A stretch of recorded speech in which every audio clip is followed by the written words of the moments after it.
Good evening and welcome to the City of Copperas Cove regular meeting.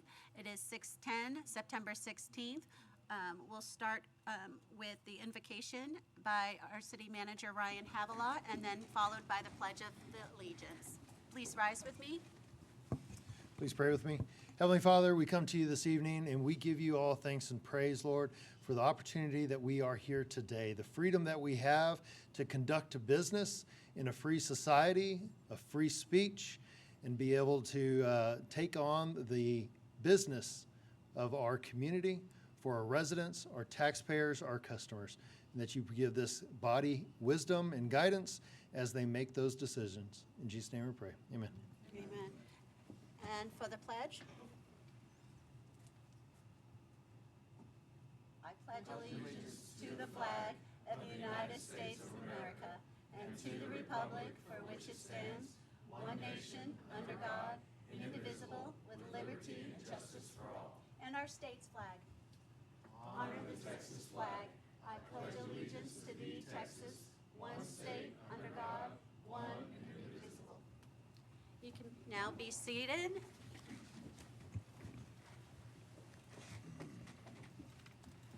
And can we have roll call, please, Madam Secretary? Mayor Yancey, Christina Strophus, Here. Rita Hogan, Here. Sean Alzona, Here. John Hale, Here. Dale Treadway, Here. Vanya Hart, Here. Jack Smith. Here. Moving on to announcements. None for me, thank you. Thank you. None for me, Madam Mayor Pro Tem. Nothing at this time. Thank you. Ryan? Yes, ma'am. So we are continuing the number of town halls we have on the Let's Fix Our Streets campaign on the street maintenance utility. We have three meetings left, September 23rd and September 27th for residential. The September 23rd meeting is at 6 p.m., September 27th at 10 a.m. And we have a commercial town hall, one commercial town hall that's remaining on September 24th at 6 p.m. On September 19th at 9 a.m., the National POW MIA Recognition Day is occurring at the Killeen Civic Center. And again, that's at 9 a.m. on the 19th. At 3 p.m. on the 19th, we are celebrating Fire Chief Gary Young on 36 years of dedicated service to our city and our community, who is retiring on that day. No, he's retiring on the 23rd, excuse me. But we're celebrating him on the 19th. On September 20th, from 4 p.m. to 10 p.m., downtown Copperas Cove is the Oktoberfest, sponsored by and presented by the Copperas Cove Economic Development Corporation. On October 4th, from 10 a.m. to 2 p.m. at Ogletree Gap Pavilion is Oscar's Market. On that same day, October 4th, from 10 a.m. to 6 p.m. is Operation Stand Down's third annual Vet Fest. And then that evening, on October 4th, from 6 p.m. to 10 p.m., downtown Copperas Cove is the Copperas Cove Police Department National Night Out kickoff party, and it is 80s edition. Thank you. Thank you, Ryan. Councilman Hale? I have nothing, ma'am. Councilman Treadway? Nothing, ma'am. No announcements. Thank you. We're moving on now to item E, Citizens Forum. At this time, citizens will be allowed to speak for a length of time not to exceed 5 minutes per person on any item which is listed on the agenda and items not listed on the agenda. 30 minutes total has been allotted for this section. Pursuant to Section 551.042 of the Texas Open Meetings Act, any deliberation or decision about the subject of inquiry which is not listed on the agenda shall be limited to a proposal to place the subject on the agenda for a subsequent meeting. All right. Do we have anyone here that wishes to speak during Citizens Forum?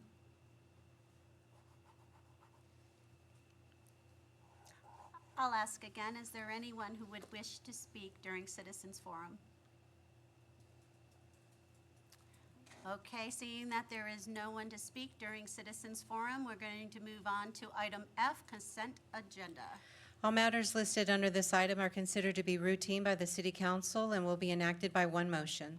There will not be separate discussion of these items. If discussion is desired, that item will be removed from the consent agenda and considered separately. Item 1, consideration and action on approval of City Council workshop meeting minutes for September 2nd, 2025. Lisa Wilson, City Secretary. Item 2, consideration and action on approval of City Council regular meeting minutes for September 2nd, 2025. Lisa Wilson, City Secretary. Item 3, consideration and action to authorize payment for eligible expenses related to the operations of the Boys and Girls Club of Coppers Cove. Crystal Westeen, Branch Director of the Boys and Girls Club of Coppers Cove. Item 4, consideration and action to authorize payment for eligible expenses related to the operations of the Cove House Emergency Homeless Shelter. Brian Hawkins, Executive Director of the Cove House Emergency Homeless Shelter. Item 5, consideration and action on approval of ordinance number 2025-32, amending the fiscal year 2024-2025 budget for the City of Coppers Cove. Ariana Beckman, Director of Budget. Item 6, consideration and action on resolution number 2025-22, amending the City of Coppers Cove financial governance policy. Ariana Beckman, Director of Budget. Item 7, consideration and action on approving ordinance number 2025-33, amending Chapter 2, Article 1, Division 1, Section 2-8, levy of special expenses for issuance and service of arrest warrants. Juanita Epperson, Municipal Court Administrator. Thank you, Madam Secretary. Is there any council member that would like to pull any of the consent items? If not, I'll entertain a motion. Madam Mayor, I make a motion to approve consent items F1 through F7. Second. We have a motion made by Councilman Treadway and a second by Councilman Hale. All those in favor say aye. Aye. Any opposed? Motion passes. We move on to item G, public hearings and actions. We have nothing for that section, so we're going to move on to item H, action items. Item 1, consideration and action on appointments to the Youth Sports Advisory Committee. Jeff Stoddard, Director of Parks and Recreation. Thank you, Lisa. Good evening, Mayor Pro Tem, Council, City Manager. City Council approved ordinance number 2024-01 establishing the Youth Sports Advisory Committee. The committee is composed of 15 citizens serving a 2-year term. The committee currently has 4 vacancies. There's an ongoing advertisement for volunteers for the committee as well as all the other boards that we have for Parks and Recreation. And we received 1 application for the Youth Sports Advisory Committee from Eric Dawson. City staff recommends the City Council take action to appoint the established members of the Youth Sports Advisory Committee for a 2-year term. Thank you. Anyone on the council wish to put in a nomination? Madam Mayor, Yes. I'd like to nominate Eric Dawson for the Youth Sports Advisory Committee. Second. All right, we have a nomination that was presented by Councilman Hale with a second with Councilman Alzona. Any other nominations? All righty then, all those in favor say aye. Aye. Any opposed? Motion carries. Item 2. Thank you, Jeff. Consideration and action on appointments to the Coppers Cove Economic Development Corporation Board of Directors. Fred Welch, Executive Director of the Coppers Cove Economic Development Corporation. Thank you, Lisa. Madam Mayor, members of council. The bylaws of the Coppers Cove Economic Development Corporation state that directors should serve a 3-year term and be reviewed annually by the city unit for eligibility for reappointment. Mr. Fred Chavez was appointed to serve out the term of Mr. Ted Gonzalez, who resigned last year due to moving out of the area. And Mr. David McPhail, our board treasurer, was appointed in 2022. Both of those terms will expire September 30th. Both are eligible for reappointment. Staff and city have received 4 applications for positions on the board, including the members whose terms will expire at the end of the month. So the city received those applications from the following individuals: David McPhail, Fred Chavez, Angela Lee, and Dorothy Phipps. The CCEDC Board of Directors and staff recommend that City Council appoint 2 individuals to serve as directors for the Coppers Cove EDC for a 3-year term beginning October 1st of this year. Thank you, Fred. Okay, I would like to open it up for nominations. Madam Mayor, I'd like to renominate David McFay and Fred Chavez to the Board of Directors for EDC of Coppers Cove. I'll second that. Okay, we have for David McPhail, we have a nomination from Councilman Treadway with a second by, from Ms. Hogan. Any other nominations? Did I hear two or just the one? We just heard one, David, Okay. yeah. No, I You heard said two. both. Did you say two? Yes. Okay, I'm sorry, let's said go ahead David and and Fred. let's do that again. So I'm hearing, so we have David McHale and Fred Chavez to be renominated by Councilman Treadway, and then a second by Councilwoman Hogan. Thank you. All righty, is there any other nominations? Okay, so we'll just go ahead, all those in favor say aye. Aye. Any opposed? Motion carries. Let's go ahead and with item 3. Consideration and action on authorizing an arbitrage payment related to the combination tax and revenue certificates of obligation, Series 2020. Velia Key, Director of Financial Services. Mayor and council, I will be presenting this. Ms. Key is not available to present this agenda item. But we issued the 2020 certificates of obligation on August 4th of 2020. The computations for arbitrage then extend 5 years out, which is August 4th of 2025. And as you can see in the agenda item, we have an arbitrage payment due to the Treasury of $142,777.89.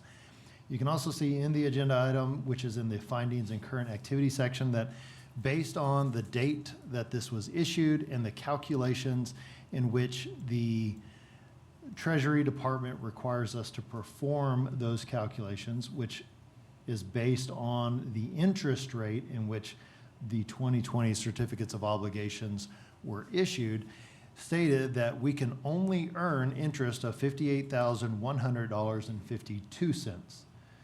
We earned interest of $200,878.41, which then the difference between those two numbers is that $142,777.89.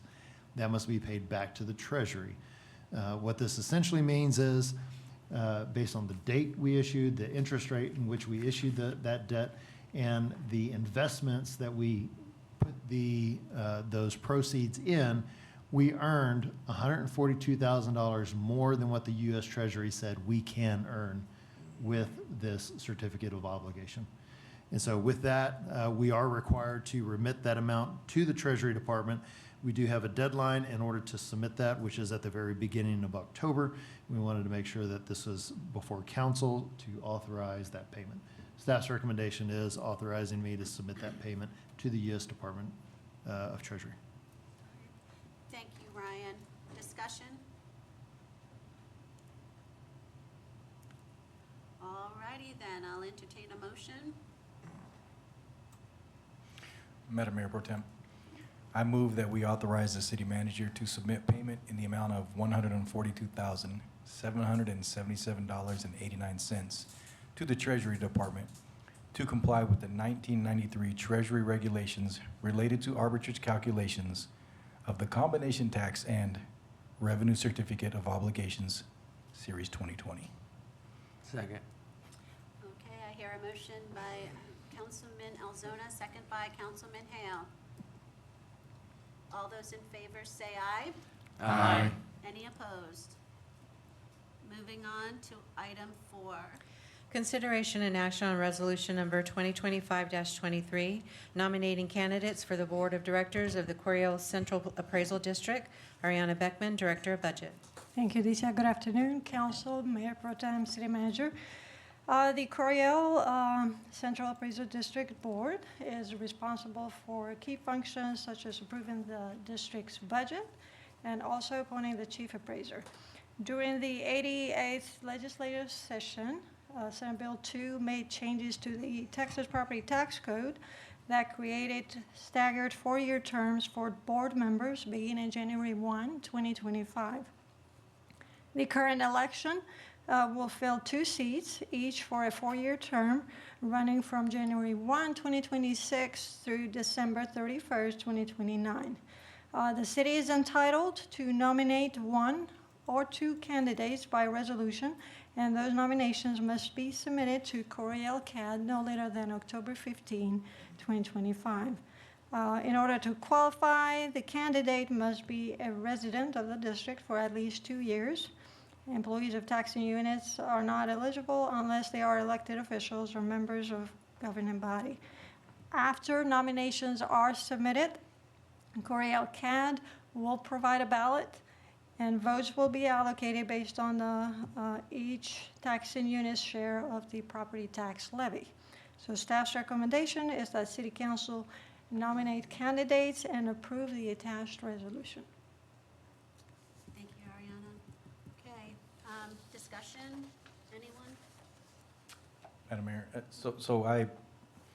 as I read this, we really just need to, our current nominees, your assumption that they're fully qualified, and the 2 with 1-year terms, we can renominate them to the 4-year terms. Is that correct? Yeah, Okay. those 2 individuals, which are Inez Faison and Kevin Kevin George. And Inez Faison is in Copperas Cove. Kevin George is not in Copperas Cove. But we can still nominate. Okay. Any further discussion? If not, I'll hear some nominations. Madam Mayor, Yes.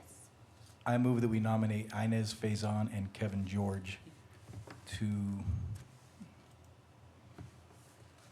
the Board of Directors of the Coriel County Appraisal District and approve resolution. Do I need to do all that for the nomination? No. Okay, just the nomination, those 2 names. Okay, I'll second.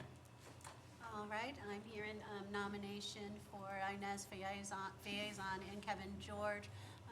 Motion sent by Councilman Alzona, second by Councilman Hale. All those in favor say aye. Can we have discussion? Mayor.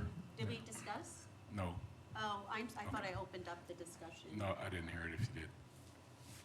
Okay. I know Inez Faison is a Copperas Cove resident, and I'd like her to be on the board, but Kevin George, I don't actually know. I think he lives maybe in Gatesville or Jonesboro or something.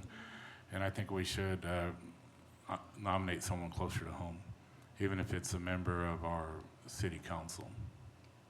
Okay, I'll That- open it, yeah. You know, I mean, and I know we don't have to have the nominations in until October 15th, so we have one more meeting before then. And then there's a convoluted formula on the voting of this, right, Mayor? I mean, right, Ryan? So we get so many votes, so that's why I think we need to nominate a couple of people from Copperas Cove.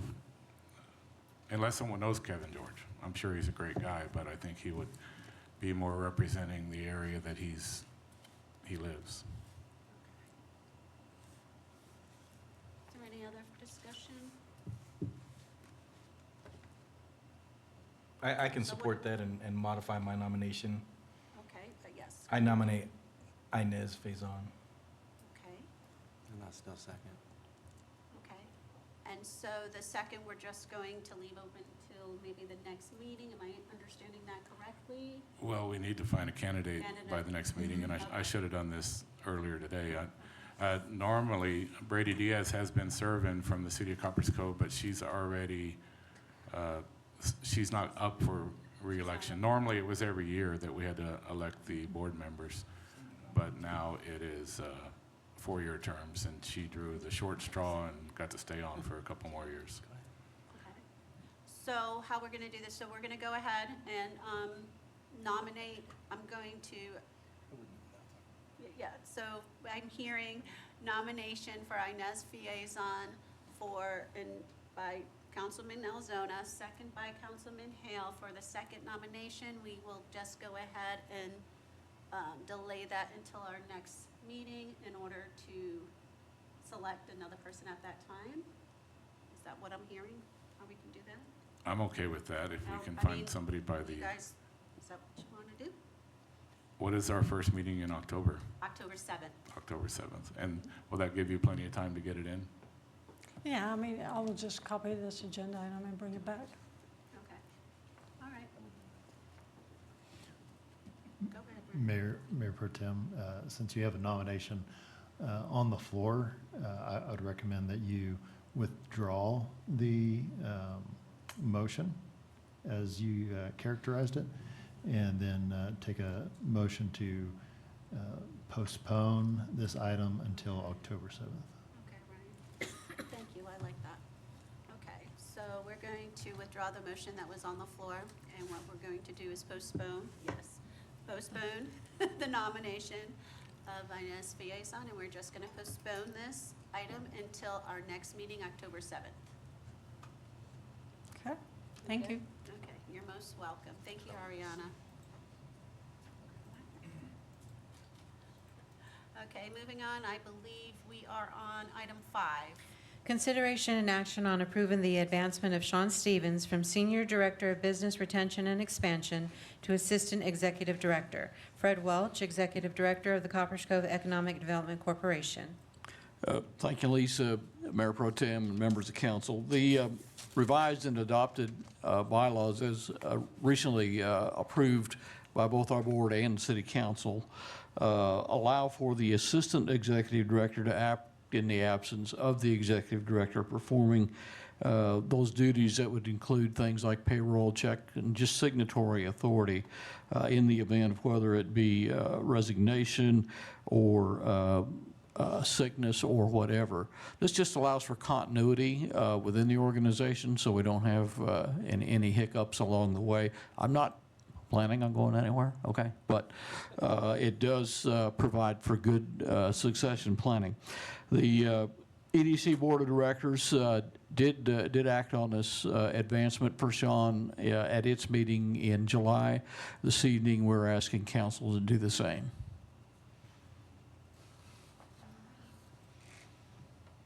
Thank you, Fred. Council, any discussion or anything you would like to add? Okay, I will entertain a motion. Madam Mayor Pro Tem, make a motion to appoint Sean Stevens to the position of Assistant Executive Director for the Copperas Cove EDC. Second?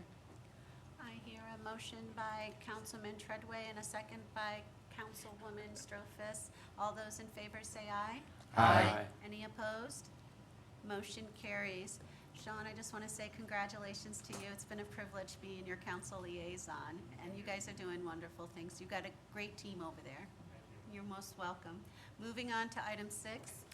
Consideration and action on approving resolution number 2025-24, joining the state of Texas as a party in the Texas opioid settlement agreements secured by the Office of the Attorney General and authorizing the city manager to execute the secondary manufacturer's opioid settlement participation form. Ryan Havilah, City Manager. Thank you, Mrs. Wilson. Mayor and council, in 2021, the Texas Attorney General's Office secured some agreements on some lawsuits, particularly related to opioid use in manufacturing and distribution. And over the years, City Council has approved a number of these settlements. Primarily, all of these settlements have come through directly from the Texas Attorney General's office.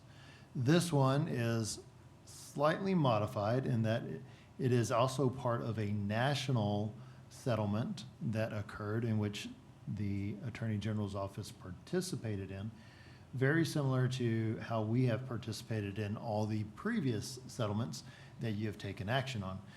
We still have to take action on this, and we still have to coordinate it with the Attorney General's office, and the information by links are in the background on all of the settlements that have occurred.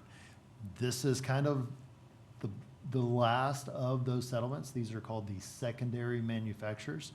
So the settlement amounts are actually relatively small compared to all of the other settlements. Nationwide, it's a $618 million settlement. You know, there's 50 states, and then there's thousands of municipalities and hospital districts. And so our portion of this is actually going to be pretty minimal compared to all of the other settlements that have occurred.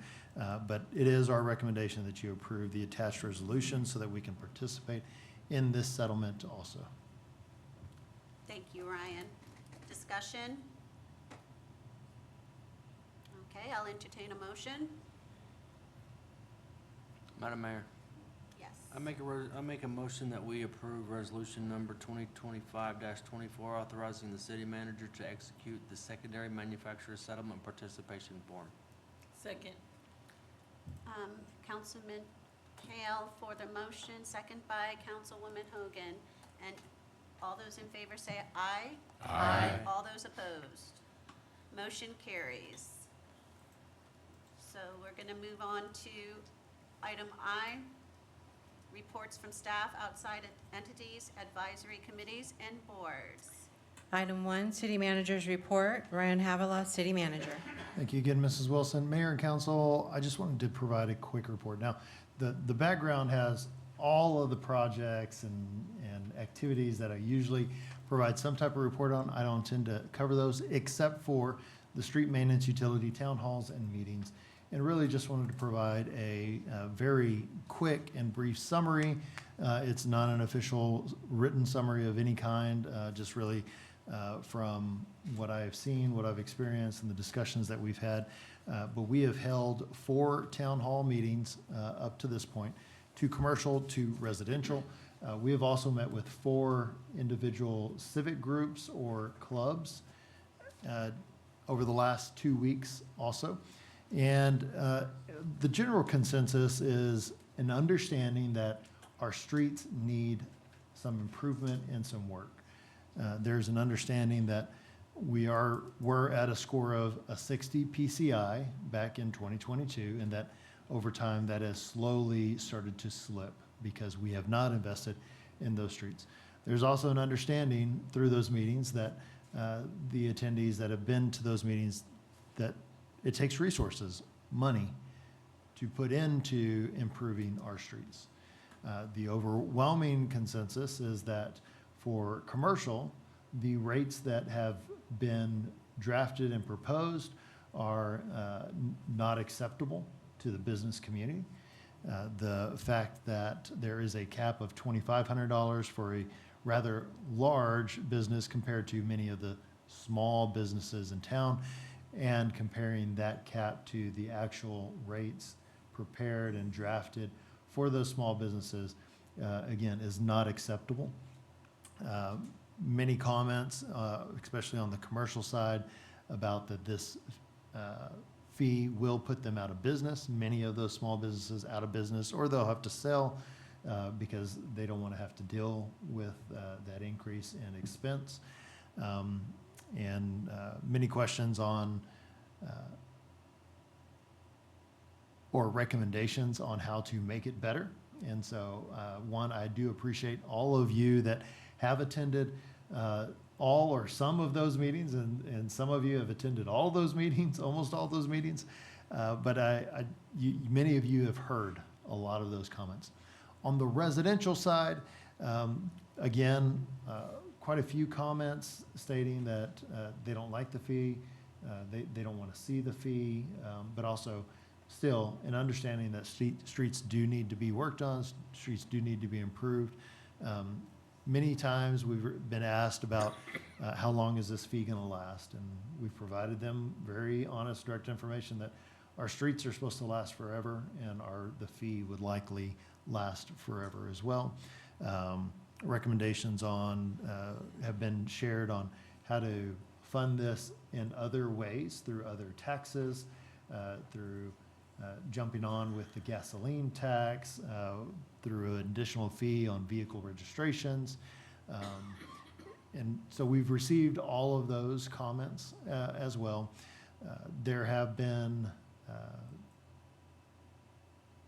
some, I wouldn't say overwhelming by any stretch of the imagination, but some comments that have said from businesses in particular that if the fee was more reasonable or more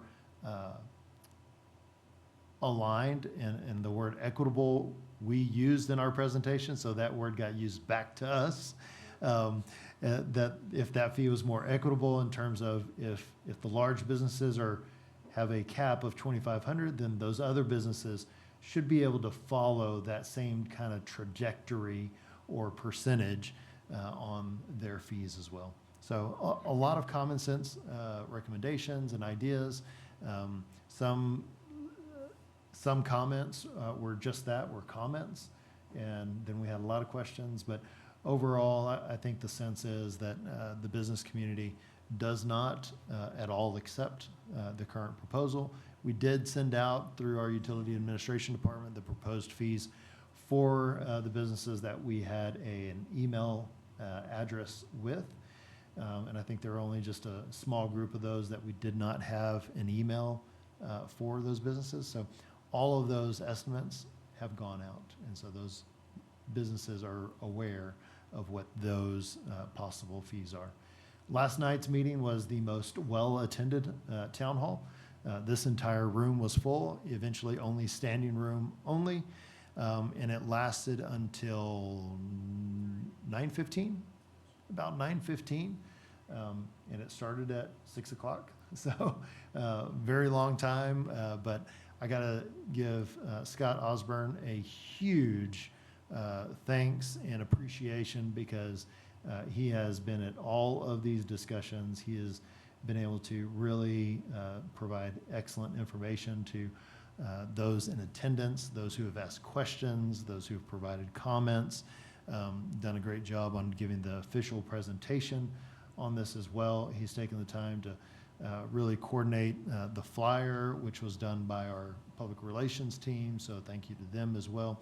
And utility administration has done a tremendous amount of work on trying to get the information out, but there's a whole team of people who have helped bring this together and get this prepared for presentation. So Ms. Hogan, thank you for participating in that. You're the liaison to that street maintenance utility committee committee.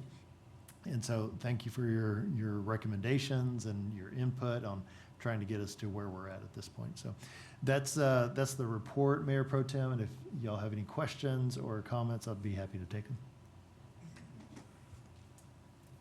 I would like to say something. I just want to say personally thank you to Scott and Ryan to be holding these town meetings as a directive of City Council. We basically wanted to hear from our residents and our citizens in regards to this fee that's possibly just thinking about implementing. It was something that was actually that was generated from a study, and we wanted to say, hey, we decided this a couple of months ago. Let's bring it out to the public for them to see what may happen. Not saying that it was going to be happen, but to have it out there so we can hear. And we heard it definitely yesterday, but that's what the town halls are for. And I'm just very appreciative of the city for them to come out and have these, not only in the evenings, as you see, we were there till 9 o'clock at night. Also on the weekends, there's some on the weekends as well. So I am appreciative of the residents and the business owners that were here. And like Ryan said, the majority of us pretty much were there last night, so we heard you, okay? And we're definitely going to think about those things. I can only speak for myself, I know, but I've known these council members for quite a long time. But we are really taking in consideration your comments, and we're going to try to make the best decision possible. Thank you, and thanks again. Mayor Pro Tem, if I can say one more thing. Sure. You kind of reminded me, and I've said that at several of the meetings, but I am appreciative for our residents and business owners, and for having a civil dialogue on this. A lot of strong emotions, and I understand that, but it was a civil dialogue, and I'm very appreciative of that. Thank you. Most welcome, most welcome. Anything else? No, ma'am.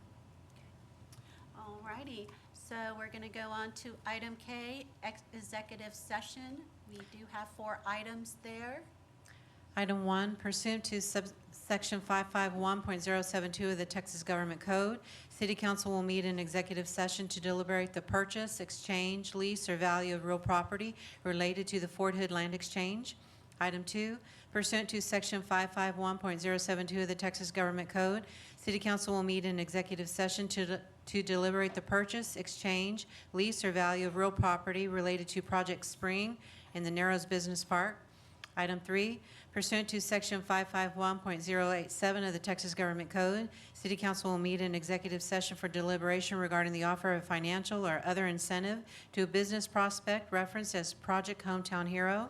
And item 4, discussion of personnel matters pursuant to Section 551.074 of the Texas Government Code regarding the appointment, employment, evaluation, reassignment, duties, discipline, or dismissal of public officer or employee. City Manager Ryan Havilah.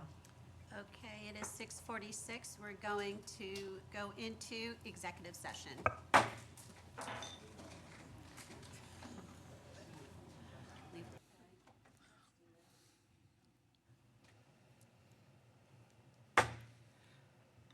We return back from executive session. It is 7:26. We're going to go back to item J and go with items for future agendas.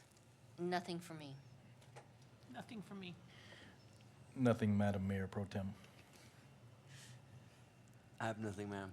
Nothing, Madam Mayor Pro Tem. I don't either, even though I asked you to do it.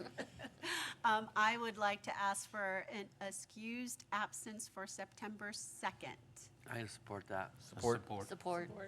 Thank you. And also coming back from, going to item K, revisiting executive session, there was no action to be taken. So we're going to go to adjournment at 7:27. This meeting is adjourned.